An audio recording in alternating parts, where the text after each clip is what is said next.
விஸ்தரிக்கப்படும் தாய் விகாரை 3ஆம் தேதி எதிர்ப்பு தெரிவிக்கும் மாபெரும் போராட்டத்திற்கு மக்களுக்கு அழைப்பு விடுத்த ஸ்ரீதரன் எம்பி. மஹிந்த ராஜபக்சவாக இருந்தால் என்ன, அனுரகுமார திசநாயக்கவாக இருந்தால் என்ன, அனைவரும் ஒரே விதமான காரியங்களையே கைக்கொள்கின்றார்கள் என்பது தையிட்டி விகாரைக்கு எதிரான போராட்டத்தில் நடாத்தப்பட்ட தாக்குதல் மற்றும் கைதுகளில் இருந்து தெரிகின்றது என இலங்கை தமிழரசு கட்சியின் பாராளுமன்ற உறுப்பினர் சிவஞானம் ஸ்ரீதரன் தெரிவித்தார். Discover the magic of Sri Lanka with Satkin Holidays. Book your unforgettable adventure today with Satkin Holidays.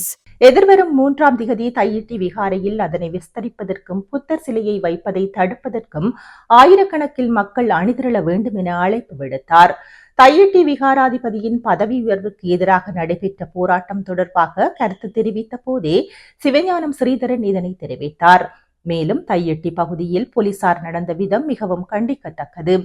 எதிர்வரும் 3ஆம் திகதி விகாரையை அகலப்படுத்தவும் மற்றும் ஒரு புத்தர் சிலையை வைப்பதற்கு முயற்சிப்பதாக செய்திகள் எங்களுக்கு கிடைக்கின்றன. இதற்கு எதிராக மாபெரும் போராட்டம் ஒன்றை நடாத்த மக்கள் அழைப்பு விடுத்திருக்கிறார்கள். அதிலே பொதுமக்கள் பிரம்மாண்டமான அளவில் பங்கு கொள்ள வேண்டும்.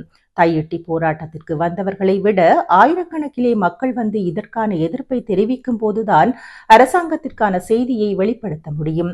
அரசின் உண்மை முகத்தை வெளிப்படுத்த முடியும்.